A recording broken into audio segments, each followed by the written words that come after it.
바랍니다. 그 장면이 문제 소지가 없다는 말이 아니라 내가 선정적인 장면에 이토록 무기력해졌나 하는 일종의 저에 대한 반성, 그런 반성의 일종의 반어법적인 표현? 아무튼 그렇습니다. 예. 최근에 BTS가 지극히 당연한 발언을 하였음에도 중국에선 불매운동으로 펼쳐졌고요. 팬들인 중국 아미가 BTS 굿즈를 불태우고 좀 비상식적인 일들이 많이 지금 일어나고 있죠. 택배도 보내지 않는다고 하고요.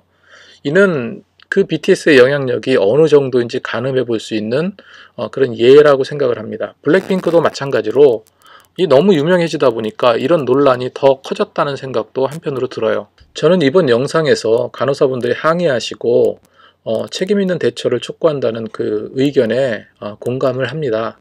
하지만 사실 이 영상보다 온 국민이 다 보는 드라마나 오락 프로그램을 보면 정말 저질스럽고요. 또 비상식적이고 정말 과다하다 싶을 정도의 대사나 성적인 표현, 성적인 장면이 많이 나옵니다. 그런데 늘상 느끼는 것이지만 그런 부분에 대해서는 굉장히 관대하다는 느낌을 지울 수가 없어요. 제가 영화를 즐겨 봅니다. 요즘에는 너무 또 잔인한 장면도 많고 특히 대사 중에 너무 욕설이 많아서 참 보기 불편할 때가 한두 번이 아니었습니다. 그럼에도 자꾸 영화를 이렇게 만드는 이유가 무엇일까? 그런 속 시원한 욕이나 자극적인 장면을 더 좋아하는 관객들이 많아서일까요? 언제부터 우리는요, 이렇게 급격히 우리를 파고드는 대중매체의 어떤 폭력성, 선정성, 이 잔인성에 대해서 관대해져 가고 있는 것 같아요. 90년대 초반에 세상 밖으로라는 영화가 있습니다. 제가 그 영화를 보고 굉장히 충격을 받았어요.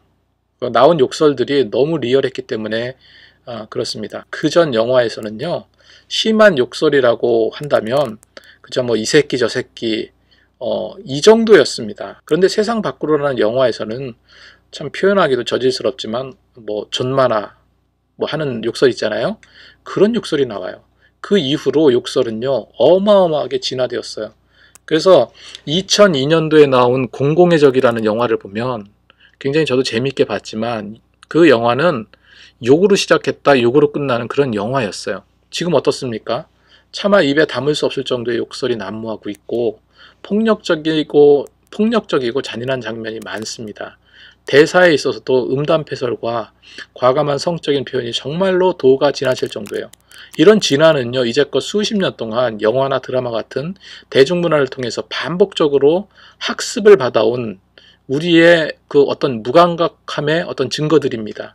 아까도 말씀드렸지만 제가 제목을 블랙핑크, 과연 그 장면이 선정적일까라는 질문은요, 곧 선정적인 부분에 어찌 보면 너무나도 무감각하고 무기력한 내 의식에 대한 물음 혹은 내 의식에 대한 반성의 표현이기도 합니다. 이런 세속적인 문화의 영향은 그대로 교회로 흘러 들어와요. 제가 이전 교회 행사 때를 생각을 가만히 해보면요, 간혹 섹시한 어떤 포즈를 취하면서 웨이브를 막 주어가면서 힙합 댄스를 추는 그런 모습들을 모든 성도들 앞에서 보이기도 하고 행하기도 합니다. 그것을 지켜보는 모든 분들은요, 막 박수를 치면서 환호하기도 해요. 믿는 자들조차도 우리 생활 전반에서 이런 저급한 표현들이 너무도 익숙해져 버렸다는 반증이기도 합니다. 교회조차 이런 세상적인 문화가 너무도 자유롭게 유입돼 버렸다는 거죠.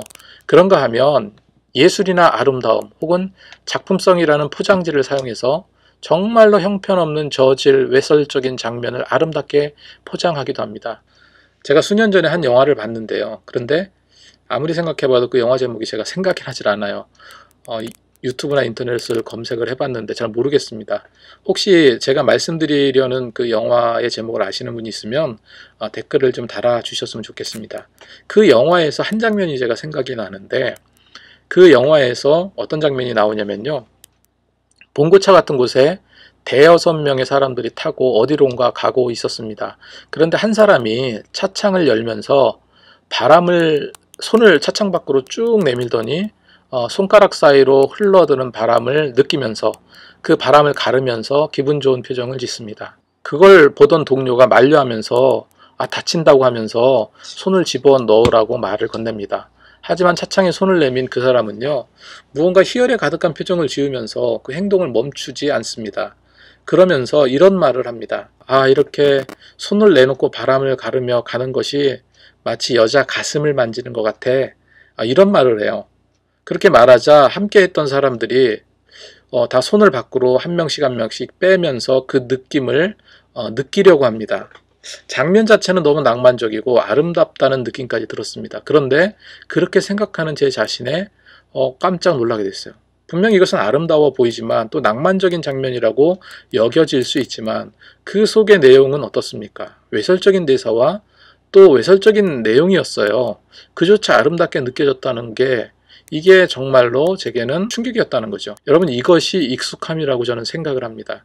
그렇습니다. 드라마나 영화를 보면 그럴싸한 사건을 만들며 주인공이 벌이는 악행을 합리화하죠. 우리 무의식 속엔 이미 영화나 드라마, 뮤직비디오에 나오는 어떤 성적인 판타지를 표현하면서 우리는 그냥 영화니까, 그냥 드라마니까 하면서 그걸 인정하고 받아들이려는데 너무도 익숙해져 있습니다. 최근에 다만 악에서 구하소서라는 영화를 보았습니다.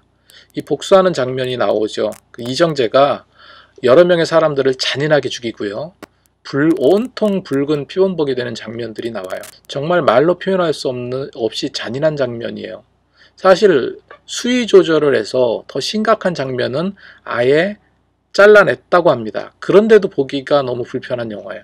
너무나 잔인했어요. 분명 성경에서는 모든 악의 모습이라도 버리라고 했습니다. 어떻게 우리가 대중문화, 특히 영화나 드라마에 길들여지게 되면서 우리는 정말로 이루 말로 할 수 없는 부분을 허용하기 시작하게 되었습니다. 이젠 동성애가 성경에서 죄악이라고 기록한 것도 있고요. 그런 성경의 기록을 무시할 만큼 우리 믿는 사람조차도 변질되어 가고 있어요. 늘상 드라마나 영화나 뮤직비디오에서 주는 메시지가 무엇이에요? 성적인 취향도 성의 다양성의 하나다. 저들의 인권을 존중해야 된다. 이런 메시지들입니다. 이런 메시지들이 직간접적으로 표현되어져요. 우리는 그것에 익숙해져 어느 순간 우리 의식 속에서 서서히 설득당하고 있었다는 거죠. 평론가는 이렇게 말했습니다. 외국에서 성적인 코드로 사용되는 복장을 뮤직비디오에 착용한 것은 좀 부주의했다. 뮤직비디오에 등장하는 옷은 실제 간호사들이 입는 복장과도 다르다. 현대적인 감각의 패션으로 인기를 모은 블랙핑크의 정체성과도 맞지 않는다. 그런데 이에 대한 비판은 가능하지만 특정 집단에서 삭제 조치를 요구하는 것은 표현의 자유를 침해할 소지가 있다.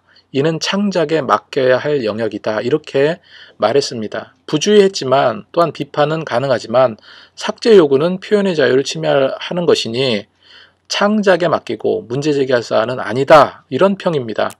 저는 그분의 평론의 기사를 보면서 창작과 표현의 자유라는 논리가 자칫 선정성에 관대함과 또 다른 면죄부를 쥐어주는 것이 아닌가 하는 생각도 들었습니다.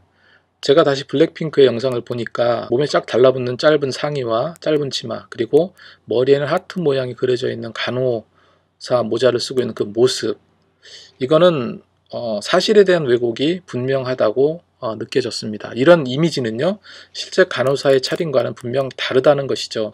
실제로 제가 아는 분이 간호사분이 계세요. 그래서 그 간호사분께 한번 물어봤습니다. 그랬더니 실제 병원에서 치마 입는 것 자체가 힘들고 더욱이 저렇게 짧은 치마를 입는다는 것은 상상할 수조차 없는 일이다. 상상할 수조차 없는 일이라고 하더군요. 무엇보다 중요한 것은 블랙핑크의 절대다수의 팬들이요, 10대 청소년들일 것입니다. 비록 짧은 장면이긴 하지만 이를 통해 잘못된 왜곡된 어떤 성적인 로망을 갖게 할 위험은 분명히 있습니다. 아무튼 지금 이 시대에 우리는 너무 기계적이고 때론 너무 단조롭고 스트레스도 많이 받고 육체적이나 정신적으로 힘든 세상 가운데 살고 있어요. 그렇다 보니까 이 드라마를 보지 않고 영화를 보지 않고 또한 오락 프로그램이나 케이팝 같은 뮤직비디오를 보지 않고 산다면 이게 너무나 삭막하고 재미없다 여길 겁니다. 그래서 오늘도 우리는요, 영화를 보고 드라마를 즐기고 음악을 듣습니다. 바라기는 우리는 믿는 자로서 분명 중심축이 있어야 될 것입니다. 세상에 휘둘리지 않고 성경적으로 옳지 않은 것을 건전하게 비판하고요. 때로는 바꾸어가고 또 때로는 치유해 가는 그런 삶을 살아야 한다는 거죠. 아무튼 이런 다양한 대중문화가 더욱 건전해지고 더 아름다워져 가기를 소망합니다. 우리 믿는 자들도 대중문화를 통해서 우리가 가져야 될 진정한 가치가 무엇인지 깊이 생각하면서 정말로 바른 영적 감성을 일깨우는 그런 계기가 되었으면 좋겠습니다.